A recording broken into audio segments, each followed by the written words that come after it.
राधे राधे। आप सबका दिन शुभ हो।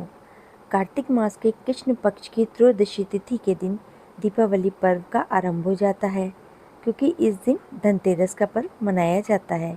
धनतेरस की सही तिथि क्या है? 18 अक्टूबर या 19 अक्टूबर?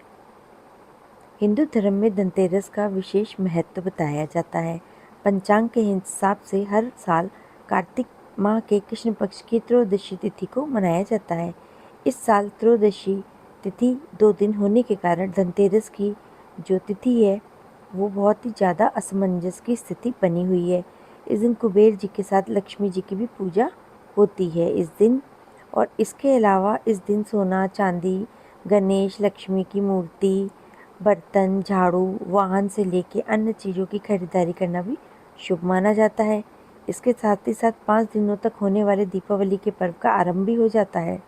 धनतेरस के बाद नरक चतुर्थी, दीपावली, गोवर्धन पूजा और भैया दूज जैसे पर्व मनाए जाते हैं। धार्मिक मान्यताओं के अनुसार इस दिन देवताओं को वैद्य भगवान धन्वंतरी की उत्पत्ति हुई थी। इसी से इस दिन को धन्वंतरी जयंती भी कहा जाता है। धनतेरस की सही तिथि क्या है?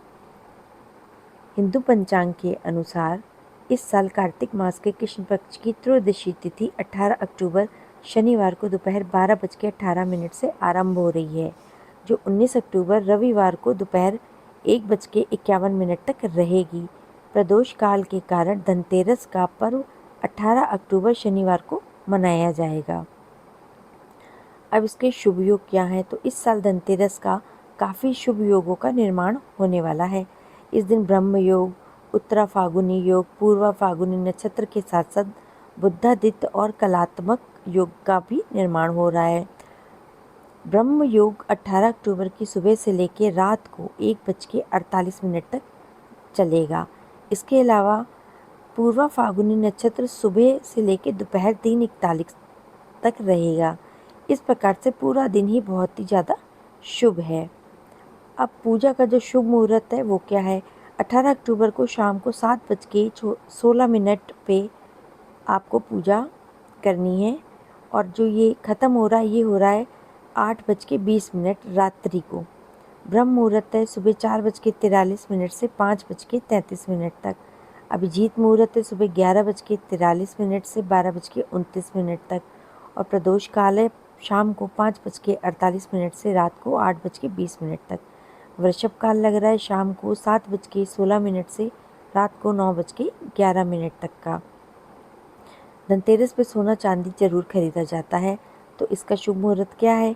तो धन त्रयोदशी के दिन सोना खरीदने का जो शुभ मुहूर्त है वो 12:18 PM से लेकर के 19 अक्टूबर को 6:26 AM तक रहेगा।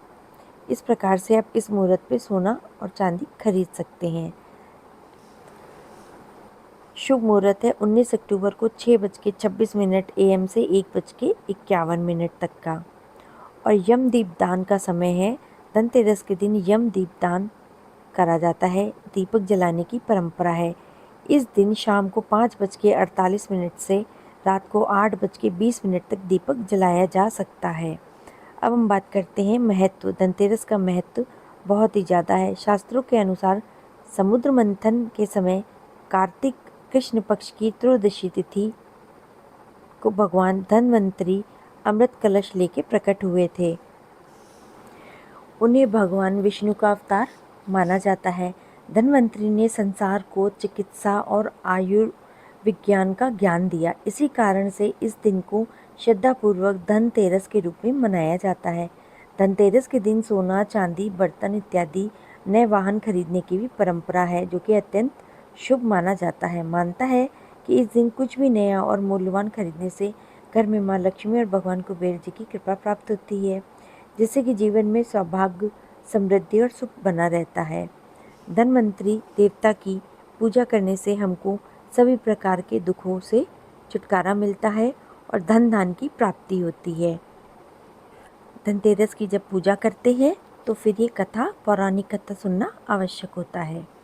धनतेरस से जुड़ी हुई एक प्राचीन कथा के अनुसार कार्तिक मास के कृष्ण पक्ष की त्रयोदशी तिथि को भगवान विष्णु ने असुरों के गुरु शुक्राचार्य की एक आँख को नष्ट कर दिया था।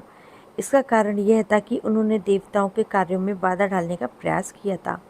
कहा जाता है कि जब देवता राजा बलि के अत्यधिक प्रभाव और शक्ति से भयभीत हो गए, तब विष्णु भगवान ने वामन अवतार लेकर के स्थिति को संभालने का निश्चय किया। वामन रूप में जब वे राजा बलि के यज्ञ में पहुँचे तो शुक्राचार्य ने वामन को पहचान लिया और बलि को चेताया कि यह कोई साधारण ब्राह्मण नहीं है, बल्कि यह स्वयं विष्णु भगवान है, जो तुमसे सब कुछ दान में लेने के लिए आए हैं। और गुरु ने बोला कि तुम किसी भी प्रकार का इनको कोई भी वचन मत देना। परंतु राजा बलि ने अपने गुरु की बातों को नज़रअंदाज करते हुए वामन भगवान से पूछा कि वे क्या चाहते हैं। तो वामन ने 3 बग भूमि दान में मांगी।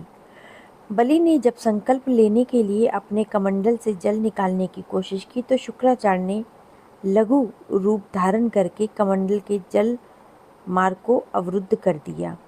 भगवान वामन इस चाल को समझ गए। उन्होंने अपने हाथ से कुशा यानी कि घास को कमंडल के जल द्वार में डाल दिया, जिससे कि शुक्राचार्य की एक आँख को क्षति पहुंच गई और वे बाहर निकलने के लिए विवश हो गए। इसके बाद बलि ने 3 पग भूमि दान देने का संकल्प पूरा किया।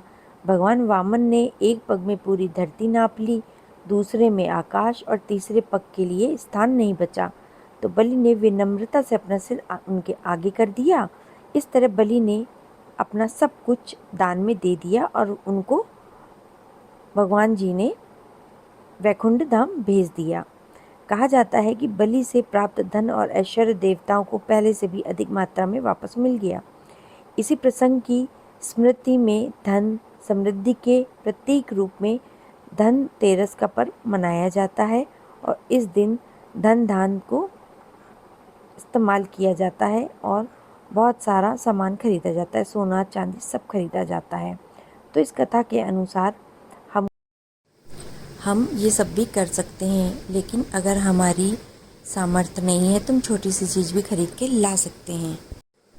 इस प्रकार से हम बर्तन भी खरीद के ला सकते हैं और कोई भी चांदी का छोटा सा सामान भी खरीद के ला सकते हैं।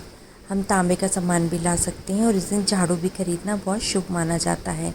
आप स्टील के बर्तन, तांबे के बर्तन ये भी ले सकते हैं, ये भी बहुत शुभ माना जाता है। अगर आप ज़्यादा नहीं खरीद सकते हैं तो आप एक चांदी का सिक्का भी खरीद के ला सकते हैं, उसकी पूजा भी हो जाती है। और अगर आपके पास सामर्थ्य है तो आप दान दक्षिणा भी ज़रूर करें। दान करने से भी बहुत पुण्य की प्राप्ति होती है। और आप इस दिन कपड़े भी खरीद के ला सकते हैं और दान भी कर सकते हैं। आप बर्तन दान दीजिए, आप कपड़े दान दे दीजिए, आप पटाखे खरीद के दान दे दीजिए या आप मिठाई बांट दीजिए, सबसे आसान तरीका है। तो इससे आपको बहुत ज़्यादा पुण्य की प्राप्ति भी होगी और आपको दिल में सुकून भी मिलेगा। तो आपका दिन शुभ हो। आप धनतेरस की पूजा विधि विधान के साथ करिए और आपके साथ धन देवता की दया आप पे हमेशा आपके परिवार पे बनी रहे। तो लक्ष्मी माता की जय, विष्णु भगवान की जय।